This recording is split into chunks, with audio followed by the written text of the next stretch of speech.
할렐루야, 사랑하는 성도님들, 오늘은 우리 갈라디아서 3장 10절부터 18절의 말씀을 통해 의인은 믿음으로 말미암아 살리라 라는 제목으로 함께 은혜를 나누려고 합니다. 예수님께서 유독 바리새인들을 향하여서 이런 말씀을 하신 적이 있습니다. 독사의 자식들아. 그 당시 많은 사람들에게서 칭찬받고 만약 누군가 천국에 간다라면 당연히 저 사람들이지 라고 인정을 받았던 무리가 바로 바리새인들입니다. 왜냐하면 바리새인들은 항상 말씀을 외우고 다녔고 또 선행과 구제와 금식, 또 11조 그 어떤 것에도 부족함이 없는 사람들에게 칭찬받을 만한 그런 삶을 살고 있었기 때문입니다. 우리도 만약 그 시대에 살았었더라면 이런 바리새인들을 우러러보고 존경하며 나도 저 사람처럼 되고 싶다, 참 믿음이 좋다 라고 여겼을 것이 분명합니다. 요즘 시대에도 종종 보는 것 같습니다. 옷 잘 입고 또 헌금도 많이 내고 봉사도 많이 하고 뭔가 큰일을 하면 믿음이 좋다 라고 생각하고 여기는 그런 모습들을 종종 보죠. 그런데 예수님은 저들을 보고 독사의 자식들아 라는 말씀까지 하시면서 저들을 신랄하게 비판하는 것을 볼 때가 있습니다. 저는 예전에 이런 생각을 한 적이 있어요. 예수님이 모든 사람들을 사랑하시고 용서하시는데 왜 바리새인들, 저들을 향해서는 그렇게 심한 말씀까지 하시고 왜 저들을 품어주지 않으시나 라는 생각을 할 때가 있었습니다. 바리새인들은 어땠냐면 율법을 행해야만, 그 말씀대로 살아야만 구원을 얻게 된다, 천국에 가게 된다 라는 믿음을 가지고 살았던 그런 사람들입니다. 나는 이 모든 율법을 행하고 있으니 구원은 나에게 분명하지, 구원은 따놓은 당상이지 라고 여겼던 사람들이죠.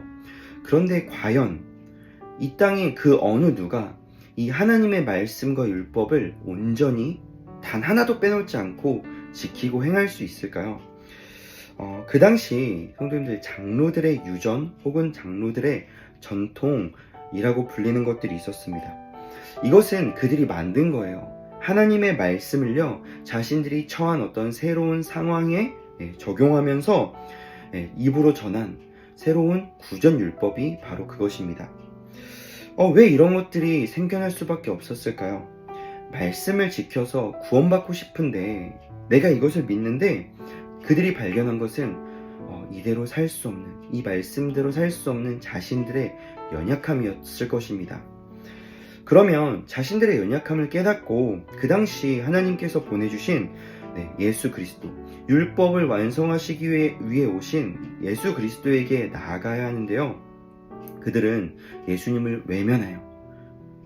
그리고 상황과 환경에 하나님의 말씀을 맞추고 자기 만족과 또 자기의 의로 여기고 살아갔던 것입니다.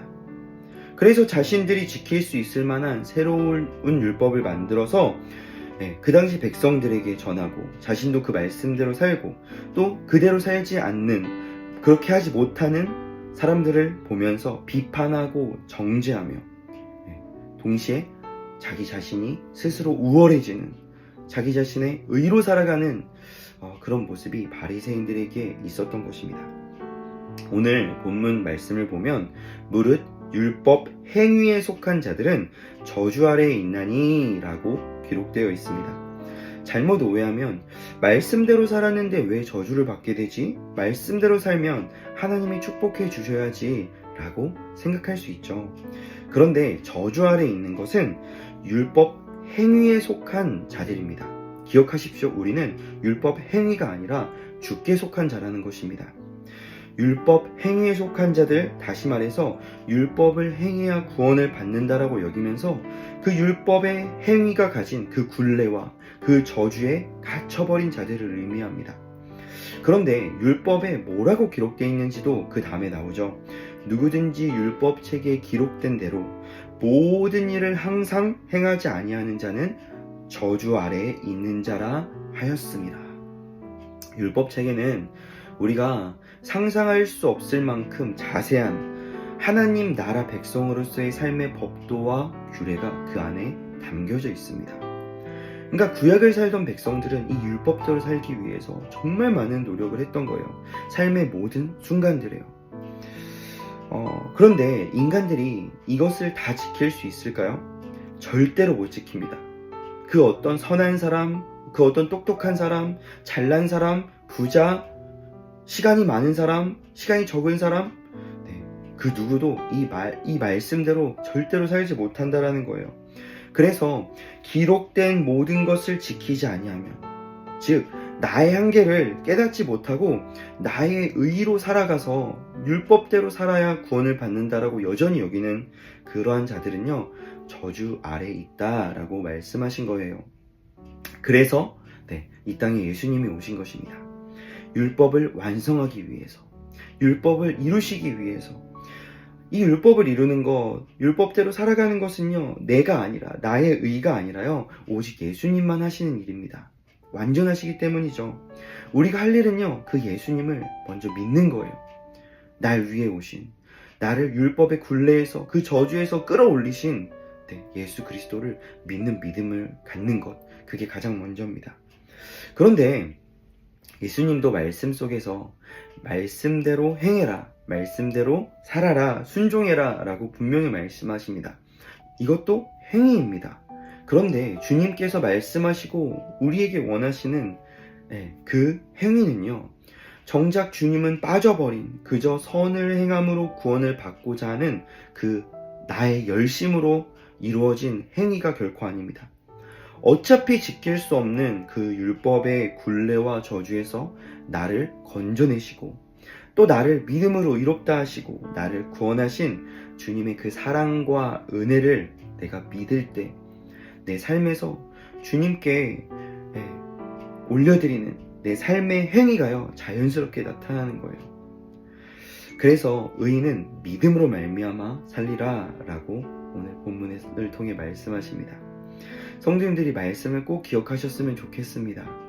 가장 먼저 주님이 나에게 베푸신 그 사랑과 은혜를 우리 묵상했으면 좋겠어요. 율법에 갇힐 뻔한, 그 율법의 행위에 갇힐 뻔한 나를 건져내셔서 이제는 저주가 아니라 축복된 삶으로 이끌어신 그 주님의 사랑을 기억함으로 우리의 삶을 매 순간 어떻게 주님을 기쁘시게 해드릴까, 어떻게 하나님 사랑과 이웃 사랑을 표현할 수 있을까를 우리 삶에서 고민하는 흔적들이 있었으면 좋겠습니다. 오늘 우리 하루가 주님과 관련 없는 율법의 행위로 얼룩진 하루가 아니라 정말 주님을 사랑하는 그 관계 가운데에서 이루어지는 그 하루가 될 수 있기를 주님의 이름으로 축원합니다. 오늘도 말씀으로 승리하십시오.